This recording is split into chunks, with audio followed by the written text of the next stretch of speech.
Hola. ¿Se oye? ¿Se oye? ¿Se oye algo? Se oye, sí. Ah, vale. Bueno, pues voy a empezar. Hace un año más o menos empezamos a hacer intervenciones en músculo esquelético con ecografía y os quería contar más o menos pues lo que hemos hecho hasta ahora, lo que podemos llegar a hacer y cómo nos va.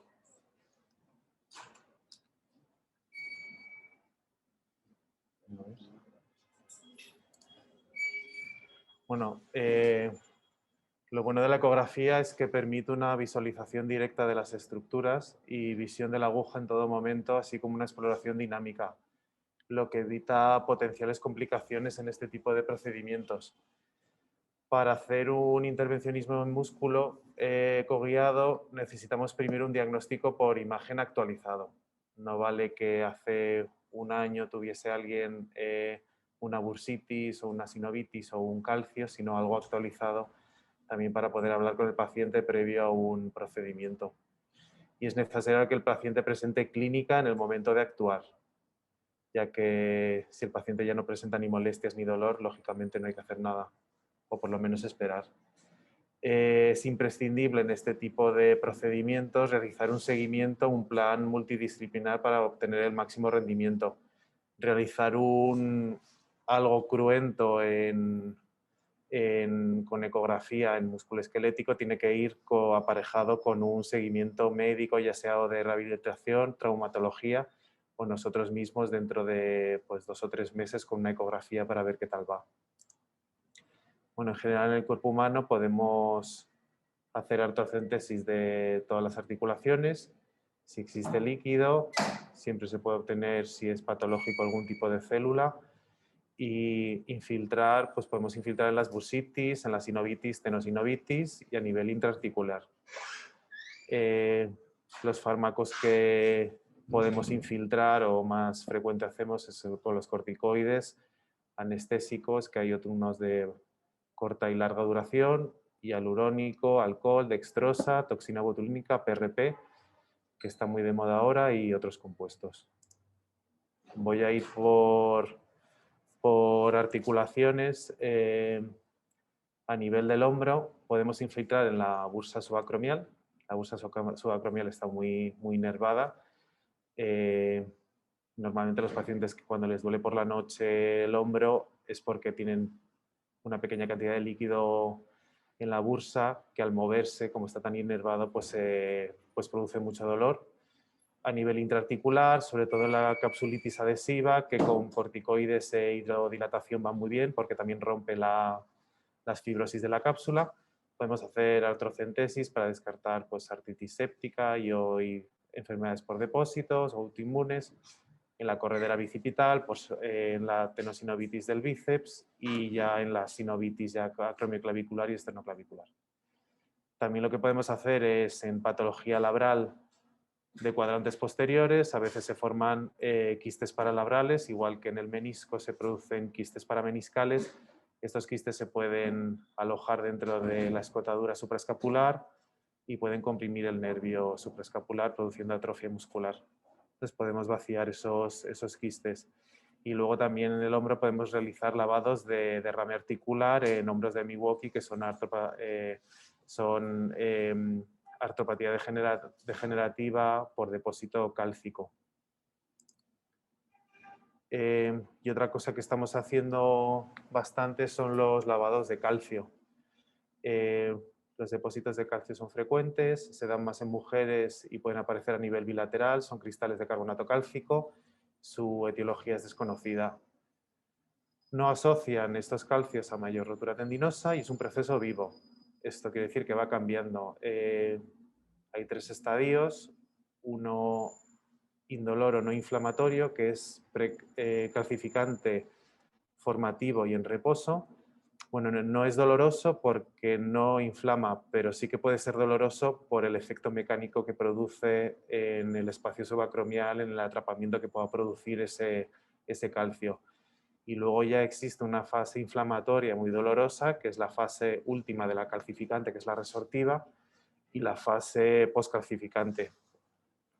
Estos calcios se pueden romper dentro del propio tendón, a la bursa, haciendo una bursitis cálcica, produciendo un dolor muy importante. Hay veces que los pacientes vienen pensando que les ha dado un infarto al corazón por el dolor que tienen en el brazo. Y las pruebas más que detectan mejor estos calcios son las radiografías y ecografías. La reso no es, a no ser que el calcio sea muy grande, no permite delimitar también los calcios. Y la alternativa es quirúrgica, aunque esta opción ya es la última porque no es la más óptima.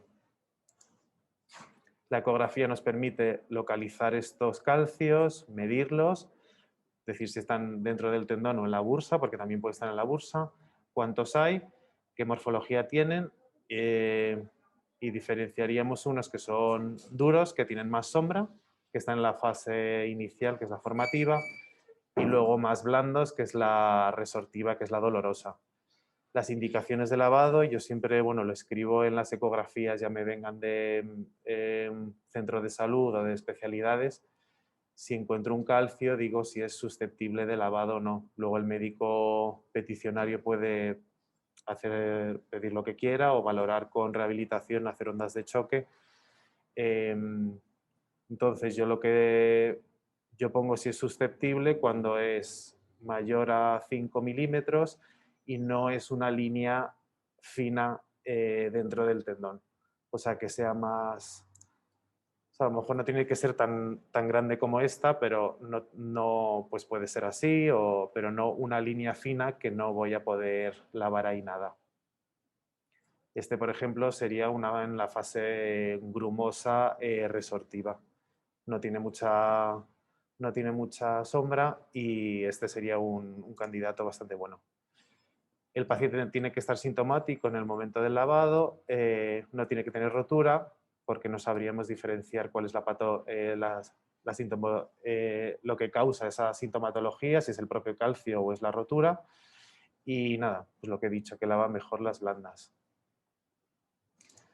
Este es un resumen del proceso el proceso del lavado, que lo he cogido de un artículo porque venía bien explicado.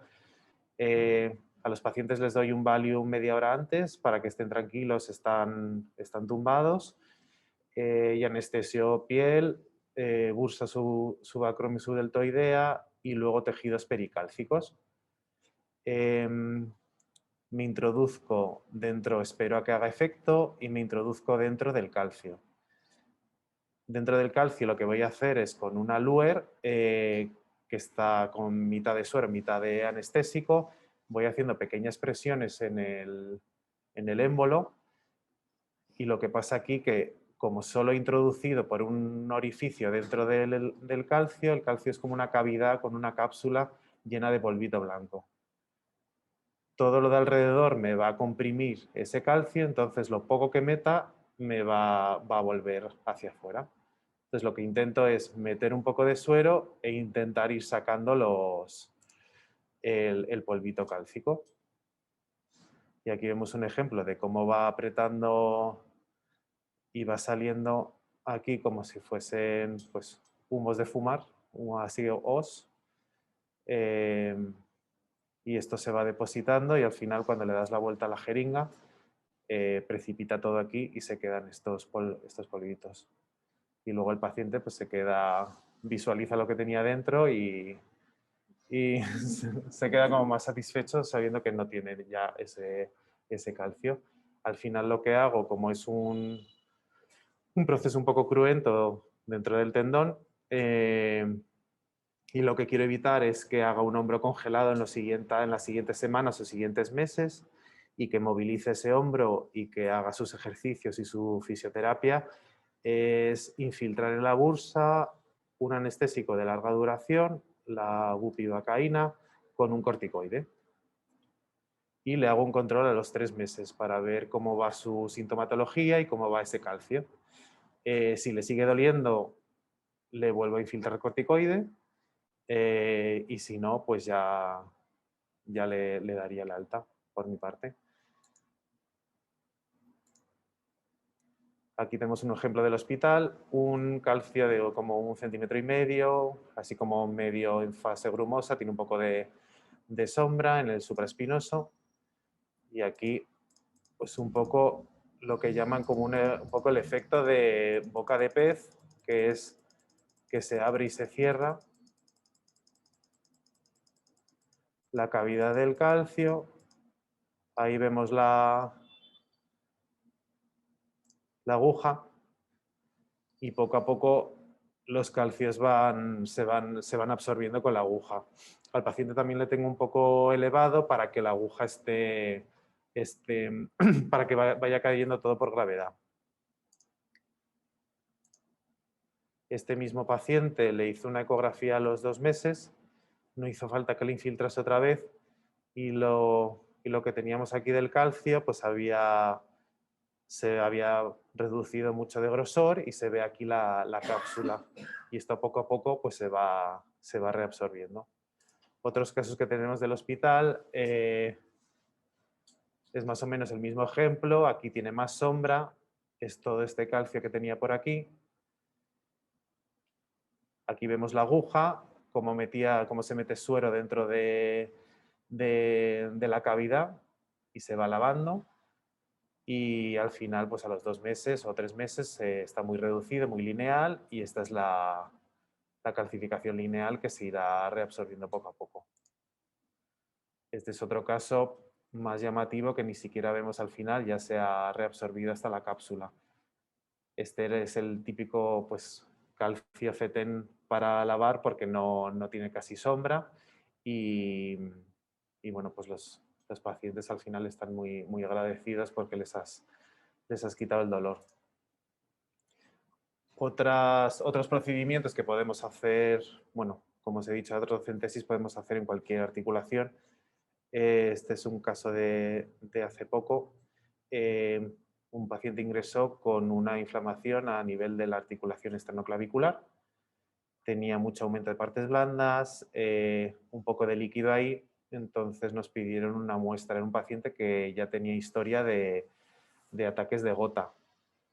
Tenía también mucho líquido, mucho derrame articular en la rodilla, entonces cogimos el líquido de la rodilla, lo vaciamos y también cogimos muestra de la esternoclavicular.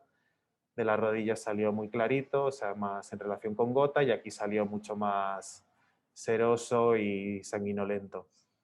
Salió un coco gran positivo y yo creo que a los 5 días el paciente empeoró y pues lo que no se veía con la eco tampoco era que esta afectación la afectación inflamatoria estaba en mediastino, tenía un pequeño aquí absceso en mediastino anterior y al final le hicieron una limpieza quirúrgica, porque esto era la única manera de intentar limpiar todo eso.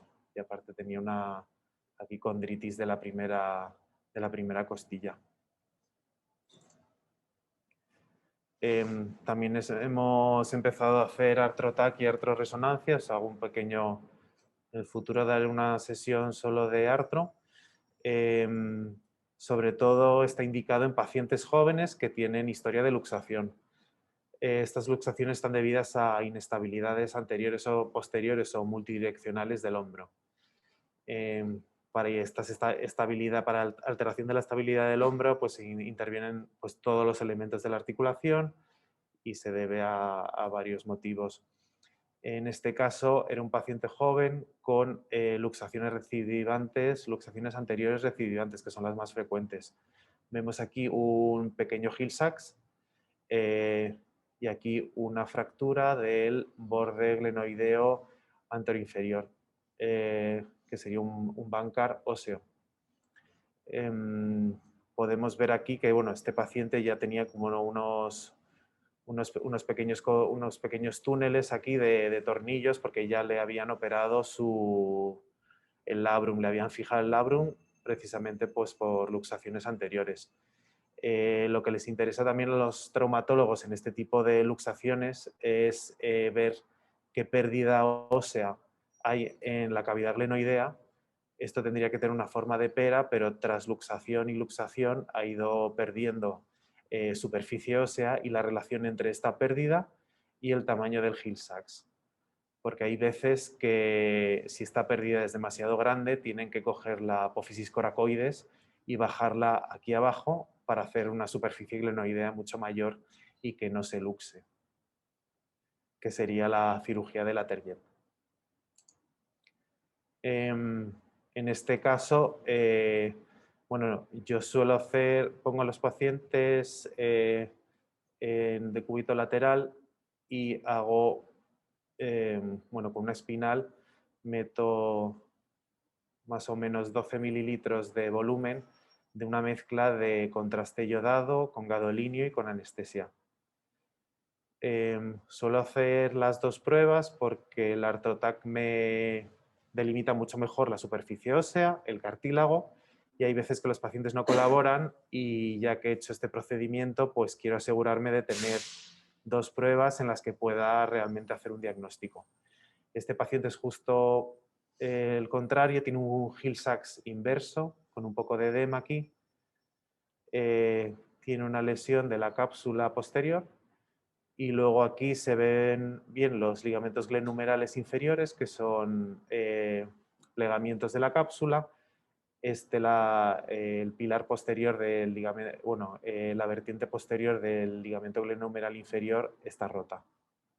Se ve aquí. Y esta sería la dirección de la aguja cuando meto el contraste. En el codo podemos hacer infiltración alrededor del nervio cubital, en los atrapamientos, ya sea por ligamentos o músculos accesorios, y en la bursitis de olecranon pues podemos vaciarla e infiltrarla. A nivel de la muñeca se pueden hacer infiltraciones de la tenosinovitis de Kerben, se hacen a ciegas también. Lo bueno de la ecografía es que permite ver unas alteraciones de la anatomía. Por ejemplo, en un 20% de los casos hay tabiques que separan el tendón extensor corto y el abductor largo en el primer compartimento extensor. Entonces, a veces cuando se infiltra por aquí el corticoide no llega al extensor corto, que es normalmente el más afectado. Entonces, la ecografía nos permitiría infiltrar los dos compartimentos para que llegue el corticoide bien a cada tendón. Y también evita afectar la rama superficial del nervio radial, que pasa que hay que visualizarla con la ecografía a nivel de la apófisis de la estiloides radial. En la rizartrosis también podemos hacer infiltraciones guiadas. Bueno, hay algunas de estas que se pueden hacer a ciegas. La ecografía, pues, en casos más difíciles te permite pues, saber exactamente que estás ahí. Y en el túnel del carpo lo que podemos hacer son infiltraciones también dirigidas corticoideas. En pacientes que les han operado del túnel del carpo y hacen adhesiones o fibrosis, se pueden hacer hidrodisecciones. Es con anestésico, con suero, disecar todos los tejidos alrededor del nervio mediano y también podemos hacer fenestraciones del túnel del carpo. Esto sería un ejemplo de aquí que os indico, bueno, por aquí pinchamos, miramos que no esté la rama superficial del nervio radial y entraríamos por aquí abajo, infiltraríamos corticoide alrededor del abductor largo y luego pasaríamos al siguiente compartimento, que es el que está más afectado, que sería el del extensor corto. Cogeríamos una ampolla y pues meteríamos mitad de ampolla aquí, mitad aquí. Y luego, pues este paciente le habían hecho un SPECT con galio, tenía un depósito en la articulación trapecio metacarpiana y aquí ya se veía que tenía cambios degenerativos, aquí como erosiones y pequeños depósitos cálcicos. En la ecografía se veía muy bien, pues esta es la típica artropatía por depósito cálcico, se veía sinovitis, calcios en todos los tejidos de partes blandas y también afectando a los propios tendones del pulgar. Y aquí lo que hicimos, como ya sabíamos el diagnóstico y no sospechábamos una artritis séptica, era infiltrar corticoide todo alrededor de los tendones y en la propia articulación. Y bueno, en el túnel del carpo, esto sería un poco por sustitución de la cirugía del túnel del carpo, se podría liberar a nivel del nervio mediano con la propia aguja y viendo todo el rato el trayecto de la aguja, pues fenestrar el ligamento del túnel del carpo.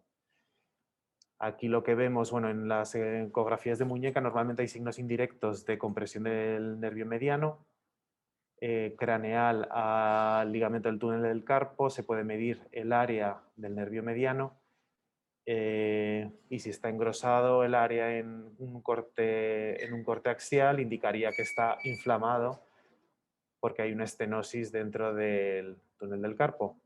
Entonces, en este caso, después de la liberación a nivel del nervio mediano del ligamento, se aplanó el nervio mediano bajo su superficie, lo que indica que estaba menos edematoso. Otro de los intervencionismos que podemos hacer son la liberación de las poleas. Aparte, muchas veces en estas poleas hay gangliones asociados que también se pueden vaciar o si se pueden vaciar previo al tratamiento. Y aquí vemos en la polea 1, que es en la metacarpofalángica, un engrosamiento, sería todo esto, un engrosamiento patológico de la polea, que lo que condiciona es el dedo en gatillo, que es que se te queda encasquillado el dedo y hay veces que lo tienes que volver a poner bien con la otra mano, es básicamente porque esto lo que produce es una estenosis y no deja correr el tendón flexor. Y una opción relativamente pues, rápida y bastante resolutiva sería pues, lo mismo que con el túnel del carpo, con una aguja ir liberando ese tendón de lo que es toda la polea. Aquí lo vemos en un vídeo en plano y aquí fuera de plano la punta de la aguja. Y es algo que no requiere tampoco quirófano y en el que se obtienen buenos resultados. Se iría de proximal a distal y todo el rato viendo el recorrido de la aguja. Hay otras agujas que en vez de ser una aguja normal, pues tienen al final un bisturí que va hacia arriba, entonces enganchas lo que es la polea, tiras y va cortando la polea. Sin riesgo tampoco de dañar el tendón que está debajo. Pues este es otro caso de aquí del hospital. Podemos hacer también, pues igual que en todas las articulaciones, artrotaquia y artroresonancia de la muñeca. En este caso, pinchamos aquí en la articulación radiocarpiana entre el escafoides y el radio.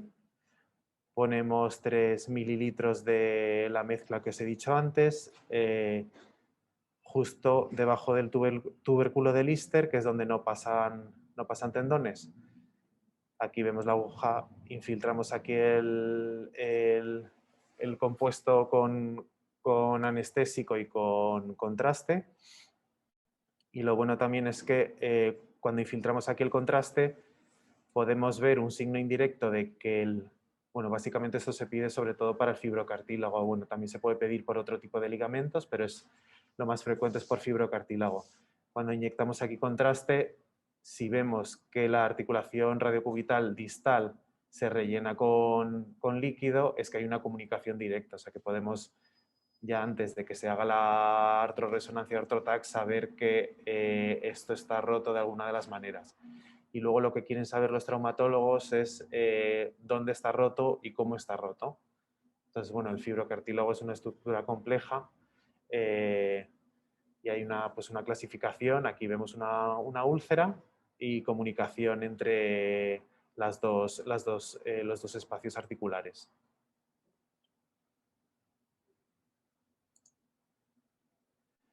En la cadera, pues igual que en todas las articulaciones, se pueden hacer infiltraciones articulares en las sacroiliacas, coxofemoral en el receso anterior y algún caso que hemos tenido de infiltración en la bursa de iliosoas, sobre todo en las caderas en resorte, que eso lo veríamos una exploración dinámica previa a la intervención, y en la tendinopatía del iliosoas tras prótesis de cadera. También podríamos hacer una infiltración dirigida a la bursa subglútea. Bueno, hay muchas de estas infiltraciones que se hacen a ciegas y que funcionan. Pero bueno, hay veces que son complicadas o no se llega bien, y si queremos realmente estar seguros, pues la ecografía es la técnica más adecuada. En este paciente, bueno, esta paciente le habían puesto una prótesis de cadera y tenía un dolor tras la cirugía en región inguinal muy invalidante. En la ecografía se vería, este es el tendón del psoas, esta es la cabeza de la prótesis, y lo que pasa a veces en este tipo de pacientes es que este tendón, el tendón del psoas, frota y se irrita con toda la prótesis y forma y la bursitis, y hay una bursitis reactiva. Lo que hicimos en este caso fue vaciar la bursa e infiltrar corticoide. El siguiente paso en este paciente pues sería ya inyectar Botox para paralizar un poco ese tendón. Y luego ya una de las últimas, ya la última opción sería algo quirúrgico para pues yo creo que es hacer una tenotomía de este propio tendón para que no frote.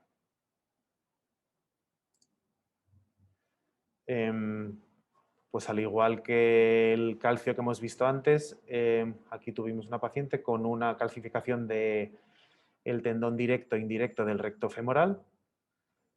Vemos aquí la lesión en esta resonancia que tiene una ausencia de señal y, bueno, y en la placa se ve muy bien.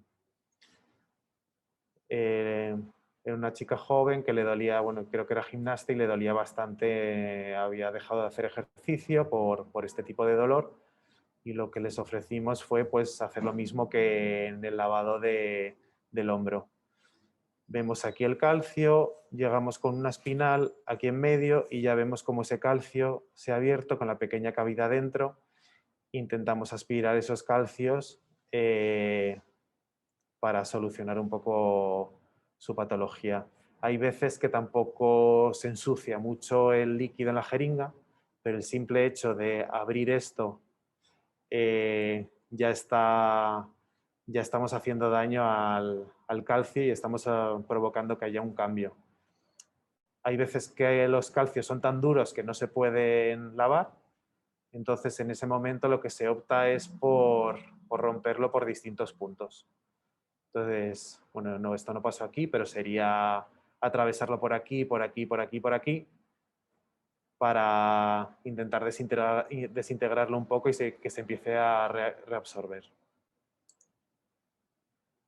Bueno, igual que en la muñeca, en el hombro, la petición más frecuente de artrotac y artroresonancia son hombros y caderas. En caderas serían por los pinzamientos femoroacetabulares, que existen dos tipos, el pincer y el cam. Accedo aquí por el receso anterior. Es una punción relativamente fácil porque ves dónde estás, la cápsula articular llega hasta aquí, o sea que tienes bastante sitio como para inyectar el contraste, y vas viendo cómo poco a poco se va llenando todo. Justo en esta paciente también era una gimnasta. Durante este procedimiento también lo que hacemos es con un Tensoplast ponemos 12 kilos de tracción en la pierna para intentar aumentar este espacio y poder distinguir bien las estructuras, el cartílago y lo que es el labrum. Esta paciente tenía un pincer, que es una sobrecobertura, y se veía una lesión aquí en el labrum, es esta pequeña línea, y ya se veía en el TAC. Lo que te permite diferenciar mejor son los déficits condrales, que también vienen bien antes de hacer una artroscopia para una buena planificación quirúrgica.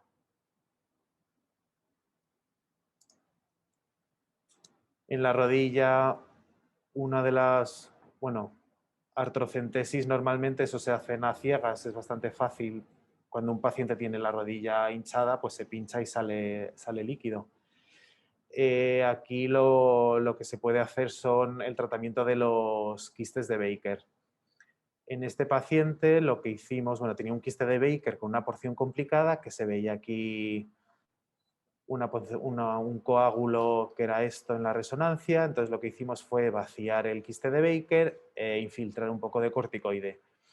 Si hubiese tenido más componente hemático y de coagulativo, podríamos haber puesto hialuronidasa y un drenaje durante 3 horas para intentar deshacer este coágulo, y porque esto es lo que le está provocando básicamente la clínica.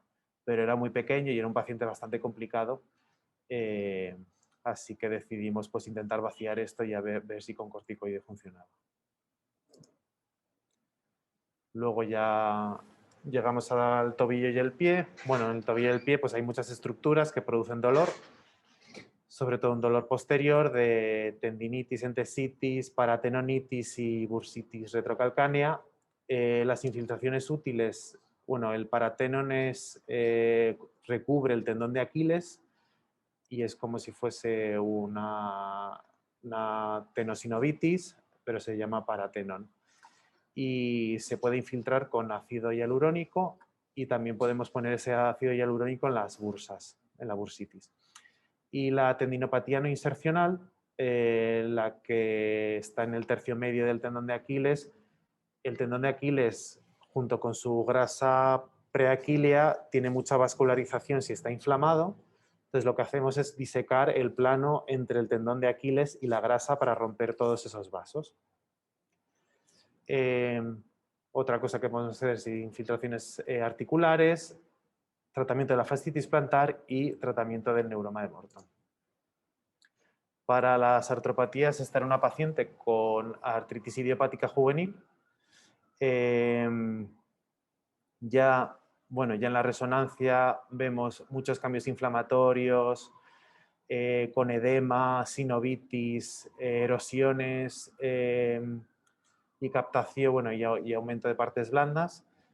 Tiene un poco de derrame aquí en la tibia estragalina, y en la estragaloescafoidea era en el punto en el que más le dolía. Ya hace 3 meses la habían infiltrado en la tibia estragalina de manera ciega, pero donde más le dolía era aquí. Entonces, aquí vemos en la ecografía una buena correlación entre este corte sagital y el corte en ecografía, ¿no? Vemos aquí la sinovitis con aumento de hiperemia, y nada, pues hicimos un acceso con una aguja azul hasta dentro de la articulación, infiltramos corticoide y anestésico. Y pues luego pues a los 3 días pues siempre me meto para ver qué tal van, y en la revisión pues ya no le dolía. Lo único que pues tiene una ventana de actuación de 3 meses el corticoide, a no ser que pongamos uno de larga duración. Y luego para el tratamiento de la fascitis plantar podemos hacer una cosa que se llaman fenestraciones, que también se llama tenotomía percutánea. Tenotomía está mal llamado porque no rompemos el tendón completamente, o punción seca percutánea. Son varias micropunciones guiadas en las áreas patológicas de tendinopatía hiperémicas con una aguja de 20 Gs, y causamos el sangrado que causa dichas punciones, causa liberación de factores de crecimiento, que esto estimula la curación del tendón. Entonces hay 3 fases. Primero, cuando hacemos el procedimiento, se inflama, luego prolifera y luego se remodela. Entonces es muy importante tampoco no tomar antiinflamatorios ni corticoides 2 semanas antes ni después, para favorecer la inflamación, proliferación y remodelación. Este es un caso de nuestro hospital de una paciente con una fascitis plantar insercional. Aquí vemos en la resonancia un engrosamiento con aumento de señal y edema que tiene correlación en la ecografía. Visualizamos antes los puntos de mayor hiperemia y mayor tendinopatía. Es muy importante en ecografía de músculo no apretar cuando ponemos el Doppler, porque muchas veces apretamos tanto que no se ve el aumento de vascularización. Y aquí lo que hicimos fue varias pasadas, sobre todo en la fascitis plantares hay dos fascículos, ese es el fascículo medial que está más afecto, y pues el paciente está tumbado. Normalmente hacemos un bloqueo del nervio tibial posterior porque toda esta zona es muy dolorosa y nervada. Y en este caso, pues era una mujer de 50 años con infiltraciones corticoideas previas que no mejoraba. 2 semanas antes y después no tiene que tomar antiinflamatorios ni corticoides. 1 semana con apoyo de una muleta después de este procedimiento. Y es muy, muy importante los ejercicios posteriores, pues que son los ejercicios excéntricos, como de ponerte en un escalón, estiramiento de gemelos, porque todo el eje gemelo sóleo, Aquiles y fascia plantar está relacionado, ¿vale? Y bueno, esta paciente actualmente está sin molestias, aunque tiene que hacer sus ejercicios de estiramiento y porque está, o sea, su estructura anatómica pues predispone a tener fascitis plantar. Y esto mismo, bueno, todavía no lo hemos hecho, pero funciona muy bien en los codos del tenista, en las epicondilitis. Normalmente llegas aquí hasta la cortical, tocas un poco cortical para hacer un poco de pequeña hemorragia. Bueno, no ves eso, pero tienes que llegar a cortical y das pues 10 pasadas. En el caso anterior, cuando introducía esto era como cuero. O sea, estaba durísimo y muy, muy, muy cicatricial. Y es lo mismo que notas en otros tendones que tienen una tendinopatía crónica. Se puede hacer en el glúteo medio, en la fascia lata, en los isquiotibiales, bueno, básicamente en todos los tendones que tengan tendinopatía y también en el tendón patelar. Otra de las... ya queda poco. Otra de los procedimientos que podemos hacer es el tratamiento del neuroma de Morton. Bueno, es infiltración dirigida con corticoides dentro del neuroma de Morton. Esta es la maniobra de Mulder, yo la hago boca abajo, bueno, me pongo guantes en las 2 manos y aprieto para que salga, sobre todo suele ser en el tercer espacio interdigital, para que salga el neuroma. Aquí vemos cómo sale. Bueno, este ejemplo no es de los más habituales que vemos cuando hacemos ecografías de neuromas de Morton. Este era el más, creo que llamativo que he visto hasta ahora. Normalmente suelen ser más pequeños y más difíciles de ver. Y aquí pues le infiltramos dentro 1 mililitro de corticoide. ¿Vale? Vinimos por aquí y ya está. Y ya esta es la última sección. Otros procedimientos que podemos hacer, biopsias o drenajes también de hematomas musculares, como el de Morel-Lavallée, que sería con hialuronidasa, y drenaje posterior y extracción de cuerpos extraños. Este es un caso de hace poco, una paciente con tratamiento activo por una leucemia aguda promielocítica con molestias en el compartimento posterior del muslo.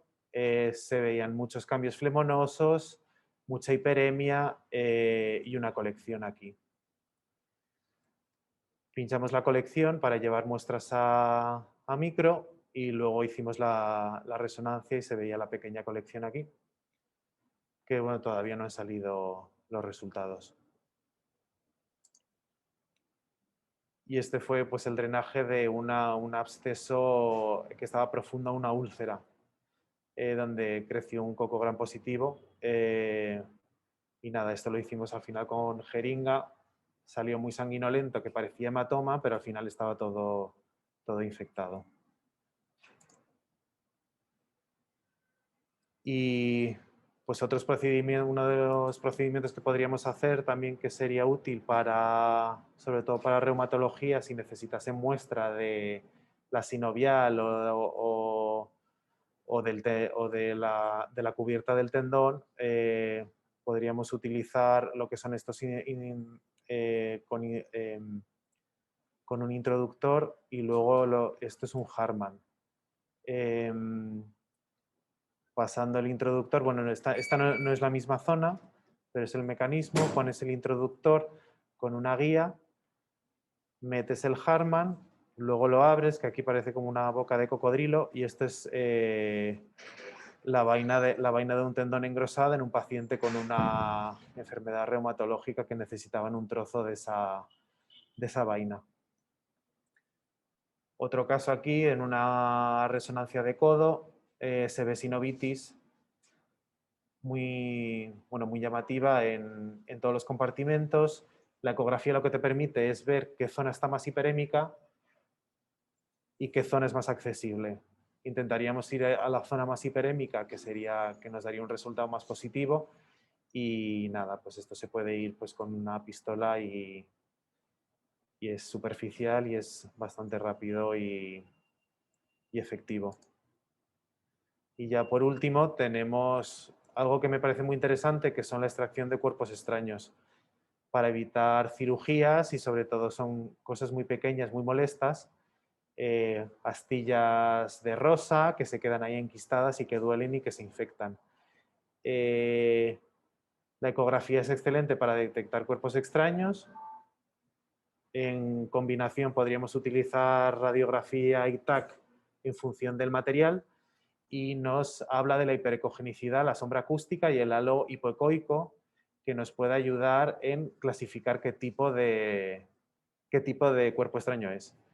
Y la extracción guiada por ecografía es la mejor alternativa terapéutica, creo yo, porque es más, no es invasiva, bueno, es invasiva, pero no es una cirugía, y se puede solucionar relativamente rápido y de manera ambulatoria. Este era un trozo de cristal. Normalmente los trozos de cristal producen una sombra un poco sucia. Entonces este tenía un pequeño trozo aquí y otro más profundo aquí, y aquí se ve como con un mosquito atrapamos el trozo y luego sacamos pues, los dos trocitos que había aquí.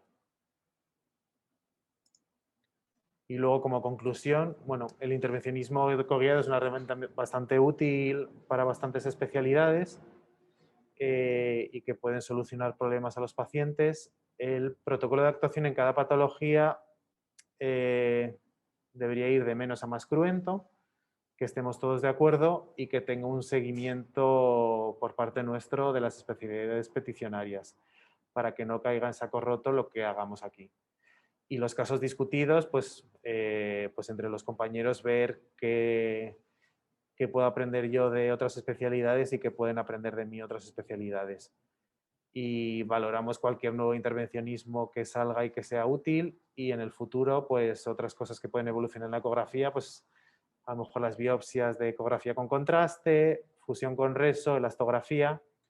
Y nada, normalmente pues lo que le digo a los clínicos es que pidan en intervencionismo en el apartado de musculoesquelética de manera preferente, porque yo siempre lo veo en el buzón y lo puedo colocar en los huecos que yo quiera para tenerlo todo visualizado.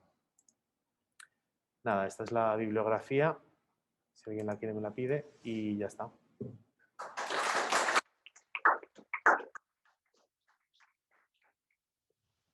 Si tenéis alguna pregunta. Víctor, buenas. Sí. Soy Alfonsi. Hola. Retumba mucho ahí el sonido. Bueno, nada, yo solo quería agradecerte el poner en marcha esto, ¿no? Que llevamos, o ha habido muchos intentos de montar el intervencionismo en musculoesqueleto, que yo creo que es muy útil y que se le saca mucho partido en otros hospitales, y que esos intentos no han cuajado hasta que, bueno, tú te has empeñado, has usado esa capacidad que decía Aznar, que no es muy española, que es la perseverancia, pero bueno, yo creo que has sido perseverante, te has currado a los clínicos y bueno, me estás haciendo un hueco. Yo, vamos, te doy la enhorabuena y te agradezco que hayas puesto ese empeño, ¿no?, en montar esto en el servicio. Yo creo que hay cosas que tienen puntos en común con intervencionismo, que seguro que se pueden potenciar, o cosas más complejas, o cosas que necesites no solo ecografía, sino algo más. Y bueno, solo quería decirte eso. Gracias y enhorabuena. No, es que no hago con el negro. Lo hago con el de Alejandra y ella lo tiene de una manera que yo no tengo. Pues porque es que me tienen yo tan informática. Que si tiene que ser las cosas, y Alfonso ya lo ha mandado. Esa es Irene de la ECO. Gracias, Fonsi. Sí, he sido pesado, pero bueno, también he explicado, bueno, yo aprendí y yo creo que era algo que se podía aplicar y que podía ser útil y que es algo que me gusta y claro, o sea, pacientes hay para dar y tomar y vamos, que yo estoy abierto a que todo esto se potencie de la manera que sea con intervencionismo pues con los vasculares o vamos, que yo siempre que tengo dudas también pregunto, porque al final pues lo que quiero es que salga adelante lo que esté haciendo en ese momento que tenga en manos, pero sí, pues de nada, pero yo estoy muy contento.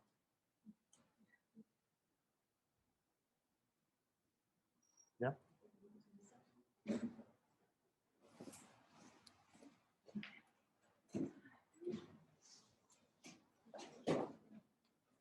¿Qué tengo que hacer?